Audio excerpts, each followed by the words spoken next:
Mr. Lott, good afternoon. Good evening. How y'all doing today? How are you? I'm good. Thank y'all for asking. Nice talk some more. Are you at work? From last one. I'm sitting in my home office. Okay. Well, you're working in. So introduce yourself. Tell us your name and your mailing address. Yes, ma'am. I'm Gerald Michael Lott Jr. I live in 1106 Carroll Street here in Tallulah, Louisiana, which is Madison Parish, 71282. All right. And you're here this afternoon because you're seeking a pardon with firearms for a conviction in two different convictions in Ouachita Parish. The first is possession of oxycodone. You were sentenced October 2006, 3 years hard labor. That was suspended. You were placed on probation for 3 years. And then violation of protective orders in May of 2007. You received 120 days parish jail. That was suspended. And you were placed on 2 years supervised probation. Is that correct? Ma'am, that is correct. Okay. Your case was assigned to Mrs. Stapleton. Would you answer her questions? Yes. Okay.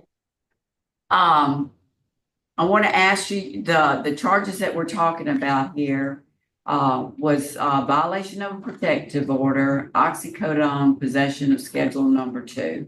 And the first one is in 2006. You want to tell me about that? Okay. Yes, ma'am. Of course, I was young back then. I was in my early 20s. Me and some friends from high school recently, we moved to Monroe, Louisiana. Well, when we got over to Monroe, of course, being that young, we got into the party scene. And, I can't blame them. It was myself, but we got into that lifestyle, and they went into, the drug scene for a minute and kind of got me involved. And, it's the wrong people at the wrong place. And now, we no longer socialize. I've got away from that lifestyle. I got married. I have 2 awesome children. I got a successful business now of actually going on 15 years now, me and my wife. We own Delta Self Storage. I got a 22-year-old son. He's in the medical field. I got a 17-year-old daughter. I've been a firefighter volunteer for 4 years. I did my son's Boy Scouts for 4 years. I taught ball for 4 years. I go to church faithfully. I changed my whole lifestyle. So I haven't seen any more drug charges come up against you. So that was the beginning and the end all at the same time? Yes, You ma'am. got arrested? And that's how that violation of charge of, the restraining order came in. At that time, I was dating a girl, and we was in a relationship.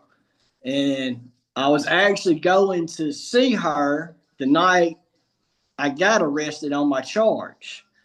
Well, once the charge hit, her mother and stepfather found out. They have a lot of play in Ouachita. They're in the medical field. They have a lot of power over there. And they turned her against me and didn't want her to be no part of my life anymore because of that charge.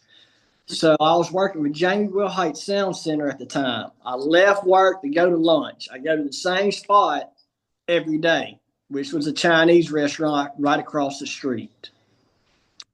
I was headed out the restaurant, getting ready to get in my vehicle when I was approached by the police officers. And they took me in, said they was going to issue a restraining order, which I didn't contest. I said, okay, if that's the play here, I signed off on it. Well, months went by. I left work one day. I decided to go see a movie. So I went to the movie theater. I walked in the movie theater. I was approached by the security officer there, and they came up to me and informed me apparently I wasn't supposed to be there because she worked there. Right.